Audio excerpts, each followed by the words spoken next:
李亨利，如果你能见到他，请你转告他，我也在找他。我先出去了。干什么？让他走！哎，佛爷，抓住这个女人就能找到李亨利了吧？老子还没有到抓女人的那一步，把人都派出去，一定要找到李亨利。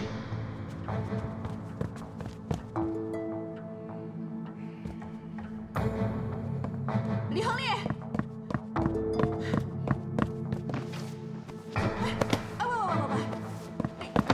你怎么把他东西扔出来啊？人都不回来了，留着东西干什么呀？占地方！你怎么知道他不回来啊？他还敢回来吗？也不看看外边多少人因为他亏了钱，就等着跟他算账。那你们赚钱的时候不念人家的好，亏钱了你找人家麻烦，有你们这样的吗？你这人脑子有问题啊！怎么还帮他说话？他现在是彻底完蛋了。彭小姐死了，他在华商银行的靠山也就倒了，股票也垮了。我要是他，有多远我就跑多远。我告诉他，东西赶紧给我收拾好，不然我回来收拾你。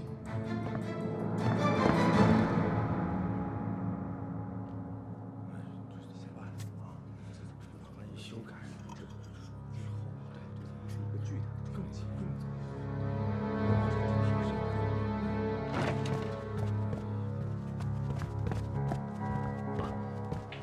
彭董事长，我来晚了，实在对不起了。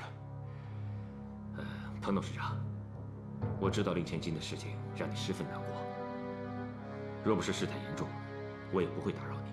金局长，无需多言。彭某虽然不才，可轻重缓急我还是分得清的。那我就不客套了。好，请。各位，彭董事长他是从美国回来的，在美国的时候，曾经有华尔街投行的高管经验。今天特地请彭董事长来，就是给大家分析一下这个白银法案到底是什么来头。请。各位呢都是金融界的精英，我彭某人本不该造次的，但是现在情况紧急，我又受秦局长之托，那在下就说一下我的拙见吧。美国国会昨日刚刚通过了白银收购法案，开始向全世界收购白银。美国此举旨在抬涨白银价格。哎，你们说，这白银价格上涨，是不是袁大头就一个当两个花了？亏你还是学经济的，这都不明白吗？股市暴跌肯定跟他有关系啊！扯呢！我上个礼拜刚进去，我这点家底啊，全投里边了。李伯清推荐的股票你也敢买啊？七唱八戏九吹手，那是老话。要我说呀，他说的话绝对没有姚姐的话靠谱。不对呀，我这次是跟着那个股神李亨利买的，人家现在是庄家呀。李亨利呀，现在自身难保了吧？你跟着他买，我看裤衩也收进去了吧？不行，我得去趟交易所。哎，算了算了算了，交易所你现在去也挤不进去啊！你要想跳楼，天坛还有位子，尽早。小安，安哥，你一定有办法，救救我啊！救救我！想知道？啊！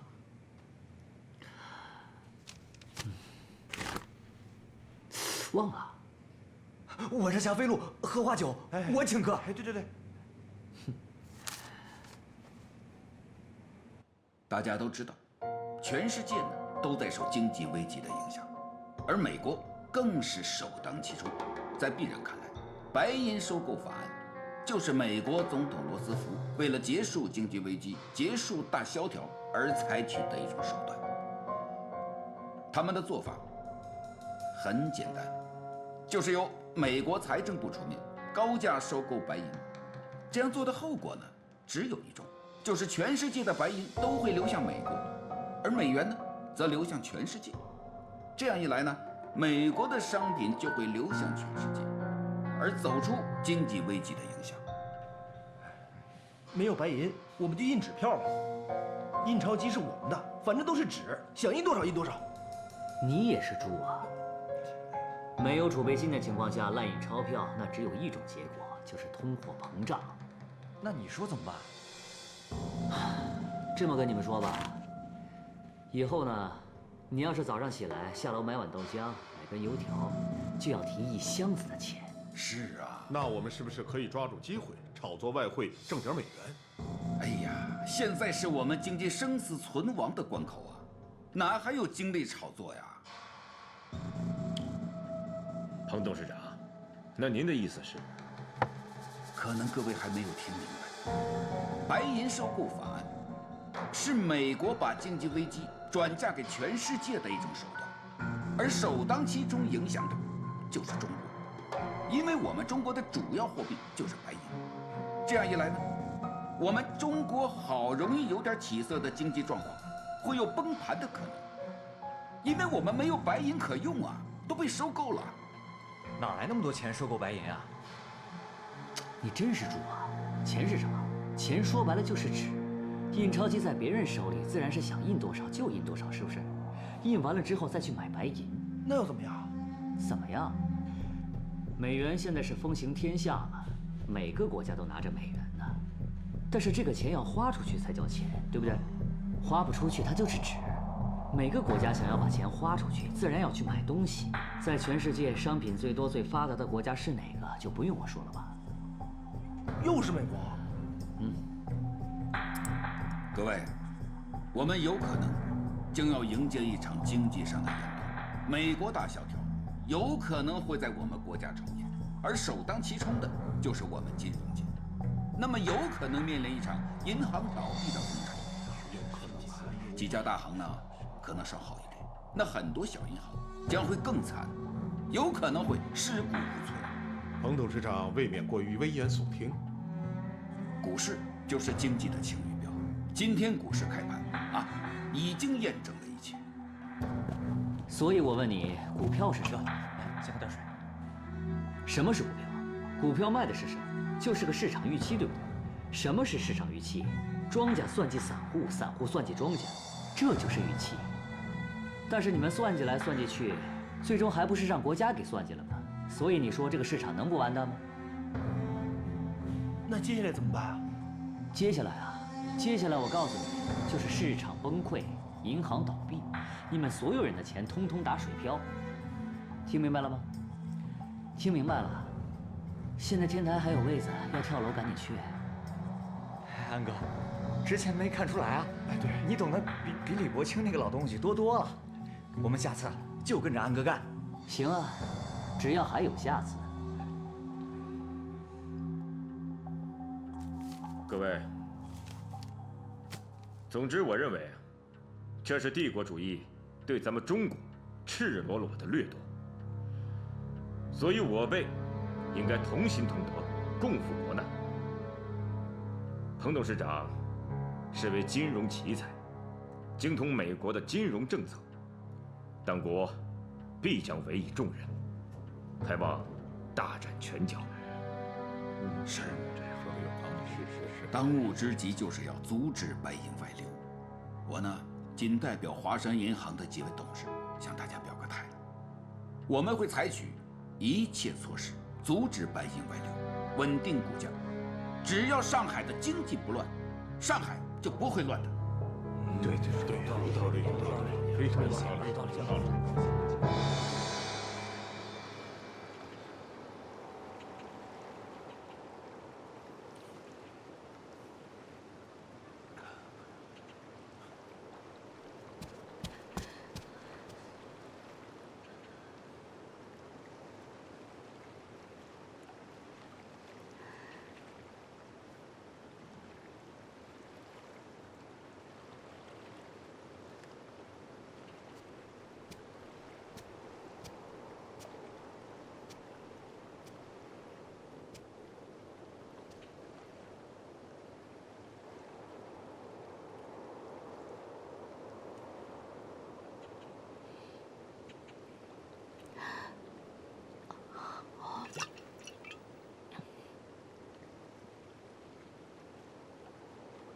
心情不好呢，想喝就喝点吧。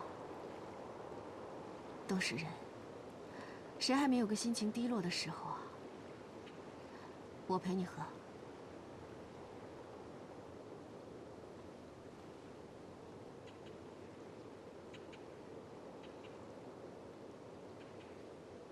上海，中国。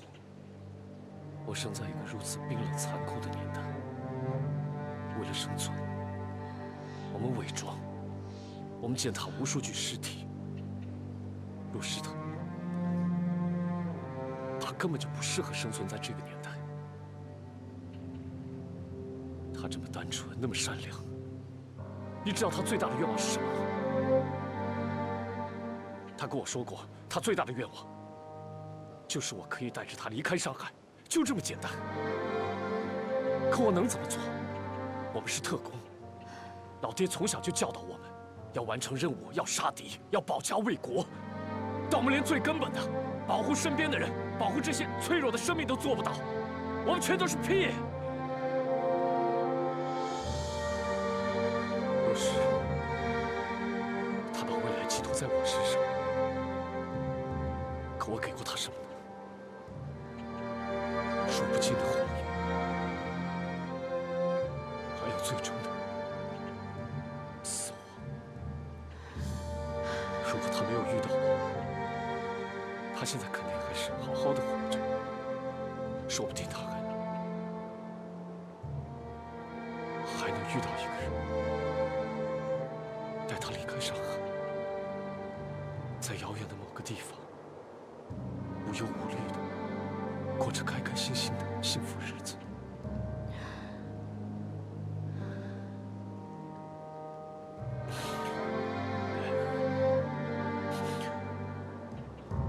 我知道你为什么来找我。故事崩盘了，弥勒，满世界的人都在找我。但你要真是为我好，就别管我。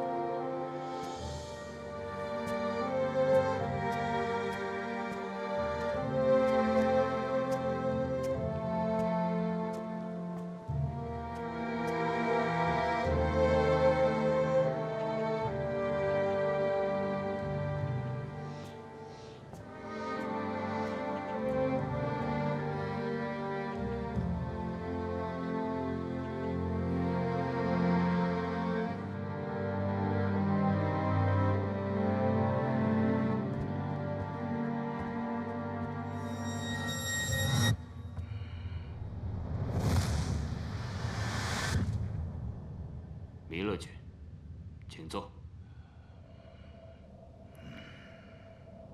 弥勒君，这么晚还叫你过来，你知道是为了什么吧？这次的确是我大意了。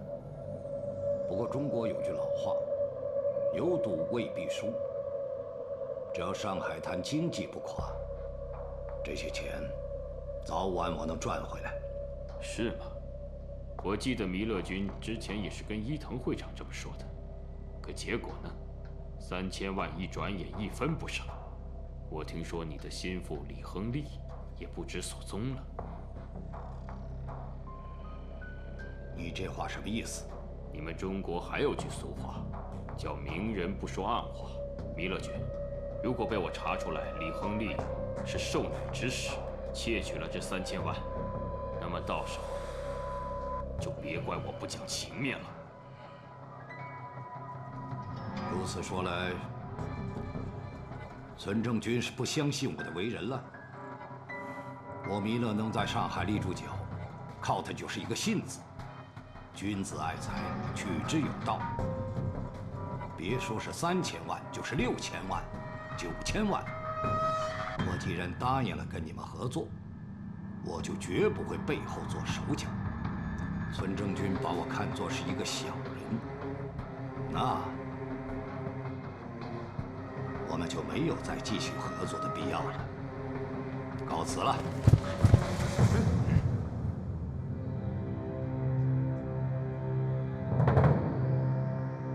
你不会以为他们能拦得住我吧？佛爷，我想你误会了。我们帝国未来还是希望可以和你合作，只不过这次损失了3000万，我不得不多问几句。既然佛爷这么说了，那么如何弥补这3000万的损失，还要请你多想想办法。这话就算你不说，我也会做的。别忘了，这3000万里边还有我一份儿。那是自然。用你们中国话说，我们现在是一条船上的人了。所以今天请你过来，其实是有个人想见你。谁？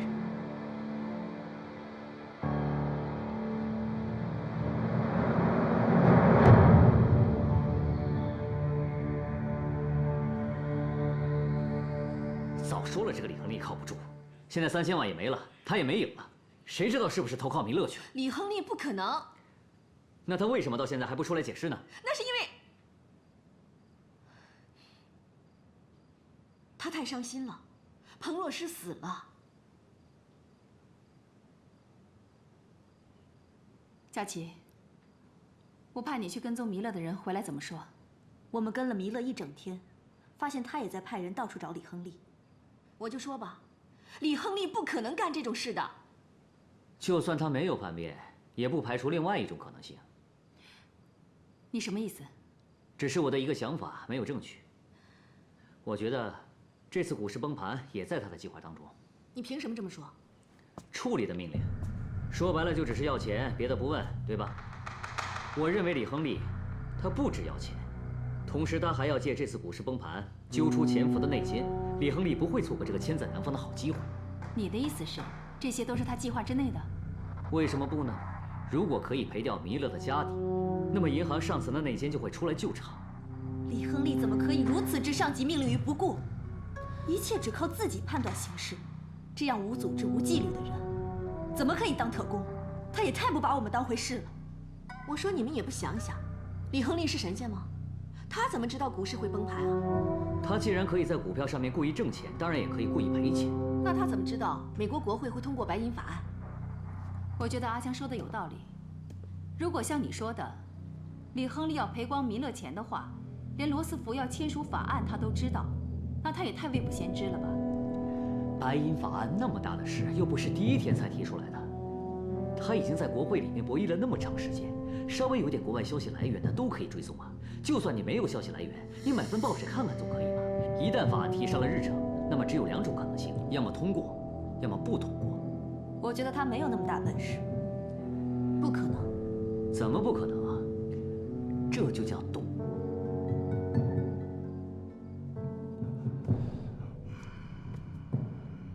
既然要见我，为什么躲着不出来呢？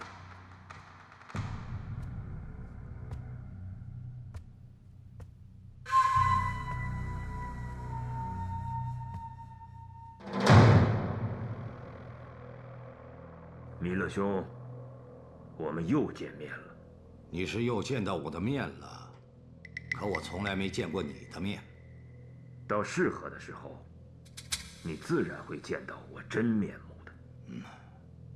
有话直说吧，叫我来干什么？弥勒兄是个痛快人，那我就不绕弯子了。这次股市震荡，3000万瞬间蒸发，难道弥勒兄没有什么特别要向我交代的吗？你要我交代什么？我把我的一家一档全搭进去了，你以为我不着急吗？这笔钱，帝国志在必得。我们当初选择和你合作，就是看中你在上海金融界的影响力和手腕。弥勒兄，有句话你应该听过：上山容易，下山难。我帝国这座高山，可不是你想上就上，想下就下的。哼，你是在威胁我？随便你怎么理解吧。总之，在约定的时间内，如果你没有替我们拿到这7000万，后果可能会比你想象的更严重。不要吓唬我，我弥勒可不是被吓大的。我再说一遍，既然是合作，那我答应你的事，我一定办到。眼下就是遇到天大的困难，我会想办法解决，但不是为了你，是为了我自己。告辞。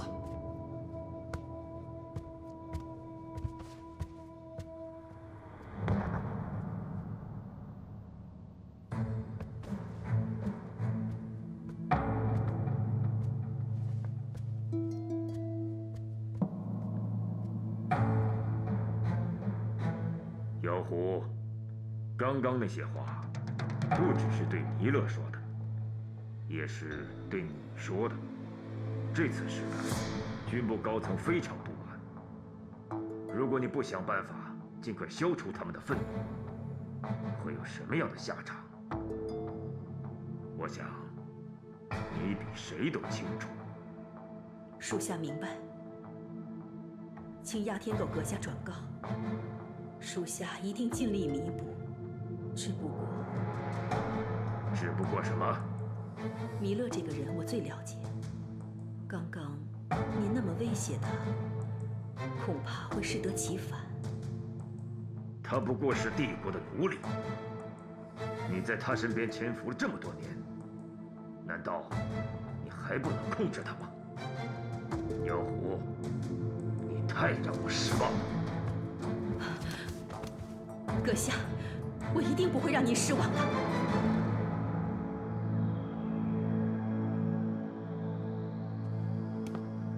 现在弥勒的这只股票，短时间内是不可能有转机了。他还赔了家底，欠了2000万，就算银行不追究他，日本人也绝对不会饶了他。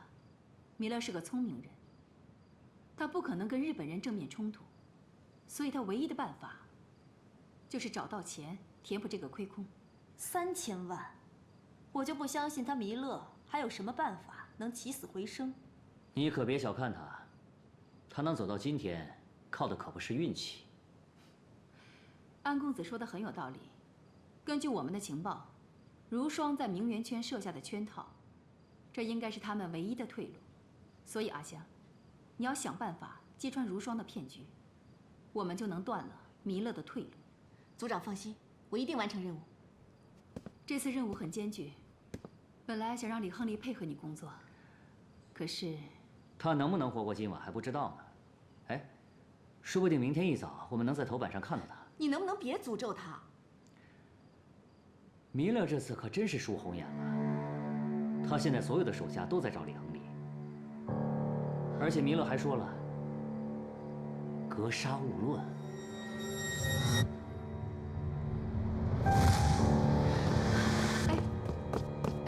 阿香，阿香。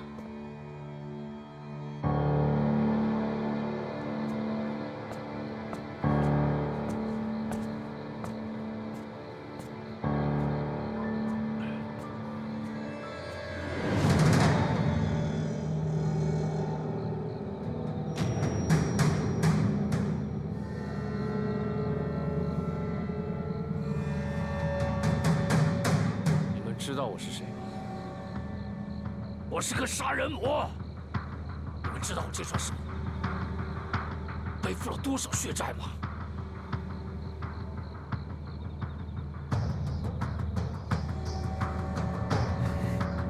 好啊，既然你们都来了，那我们今天就拼个痛快。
玄武，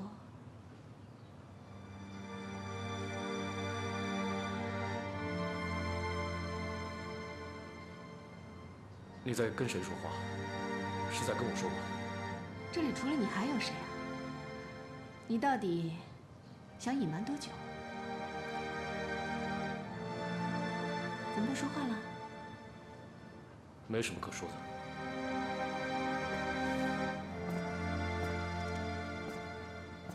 李亨利，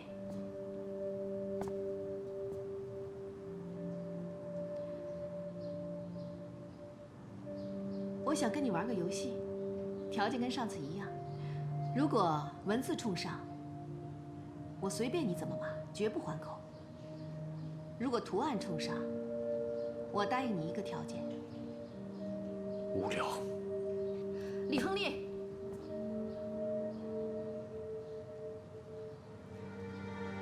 当我知道自己不是特工玄武的时候，我挺不服气的。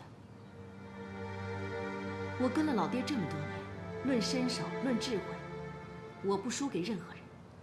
但是跟你执行了几次任务之后，我才知道，老爹为什么要把特工玄武这个称号给了你。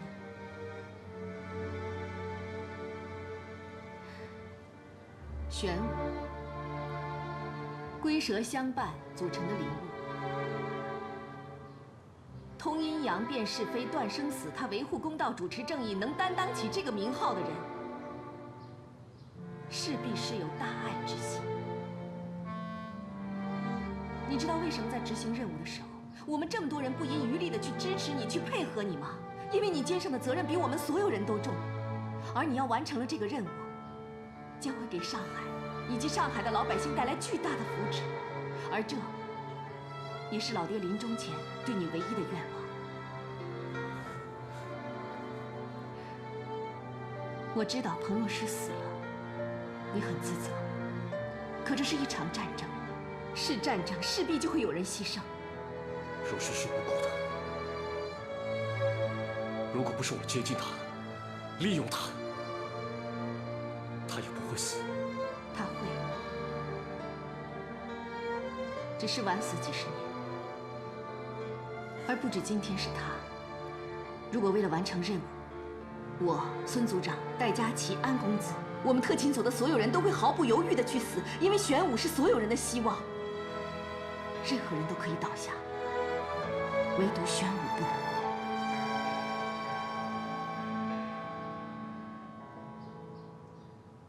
我不是玄武。我不管你承不承认，我知道你就是。你看看你今天的样子，你对得起自己吗？对得起死去的老爹吗？酒精只能麻痹你的身体，却麻痹不了你的心。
什么意思？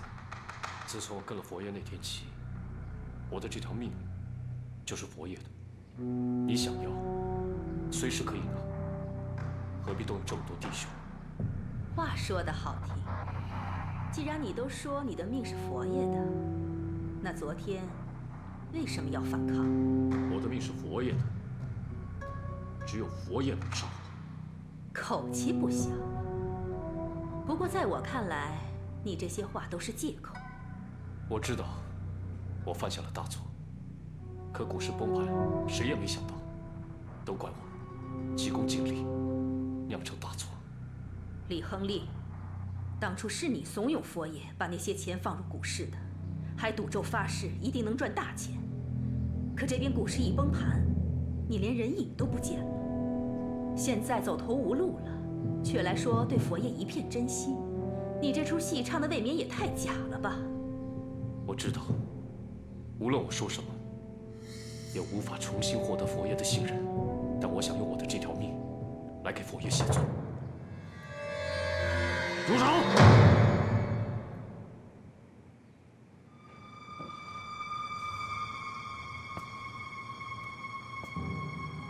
你刚才跟我说，你的这条命，除了我，谁也拿不走。是的。拿过来。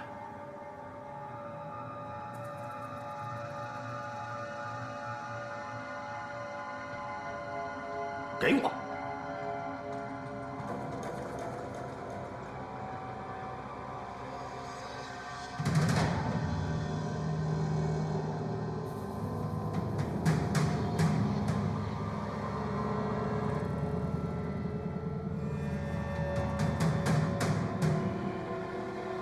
把枪放下吧。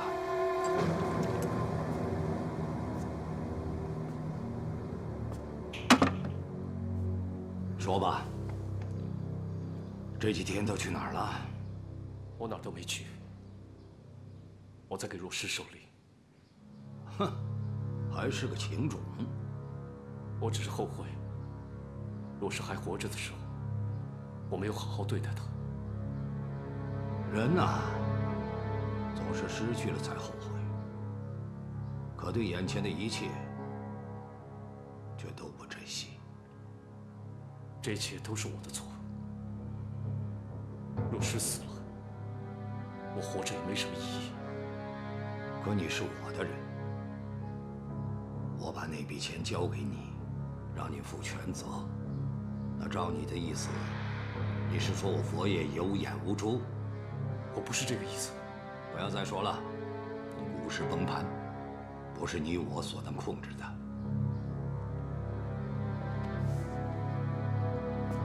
我还是那句话，你是我的人，当务之急，我要你想办法把钱全部给我赚回来。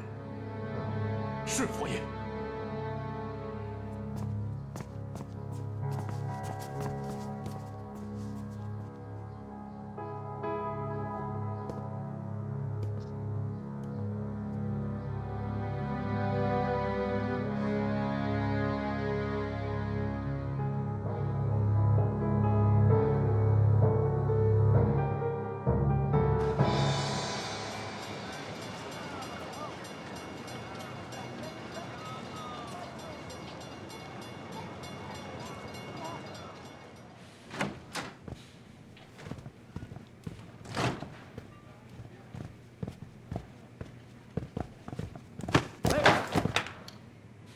对不起啊，你走路不长眼啊？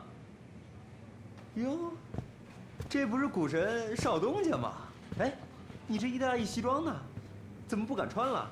穿这么旧的一件工服，跟我们混成一样的了。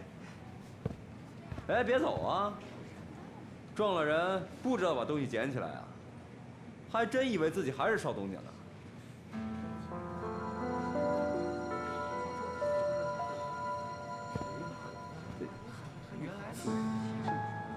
看什么看？捡啊！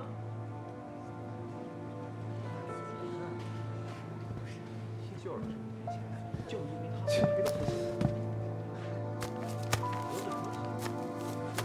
这还差不多。我告诉你啊，以后骂你你就得烧血，打你就得立正，你听明白了没有？嘿。你干嘛？不好意思啊，我刚才没看见这有个人，我还以为是条狗呢。你居然骂人！哎，你可千万别对号入座啊！我呢，只是谁搭腔我就骂谁。你刚才怎么回事啊？这你还没看出来？他在银行的日子算是到头了。这个节骨眼儿，你还是别再跟这个人有什么关系了。哎，不是说佛爷不怪他了吗？可是还有董事长呢。你想啊，他前2天多神气啊，又是股神，又是董事长准女婿的。可是现在呢，什么都没了。我跟你说啊，你还是好好劝劝他，自己辞职算了。等到被开除啊，多没面子。开除？啊？谁要开除他？这不明摆着的事吗？全银行上下都传开了，这李亨利被开除是迟早的事。我要是他呀，我才没脸来上班呢。不会吧？董事长这么小心眼儿，公报私仇啊？人家董事长是不会跟你这个小职员计较的，但是下边有的是秉承上意、见风使舵的小人呐。你不信啊？不信咱走着瞧吧。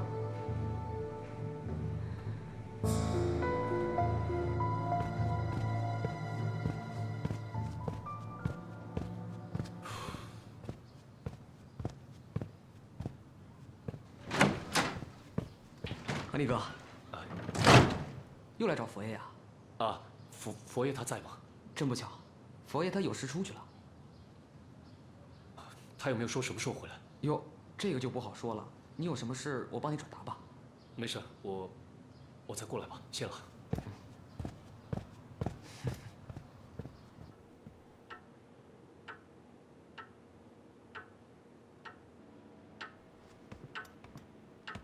先生。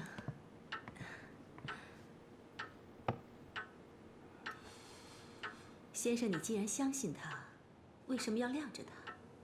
你知道驯鹰的人是怎么熬鹰的吗？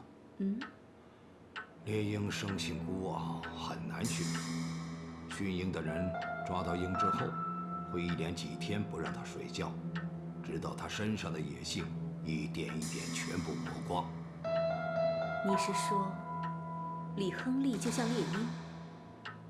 至于他将来能够飞多高多远，我不好说。可眼下，我就是要去他身上的野性，在我手底下做事，最要紧的是得听话。我知道了，像李亨利这样的人，就该挫挫他的锐气。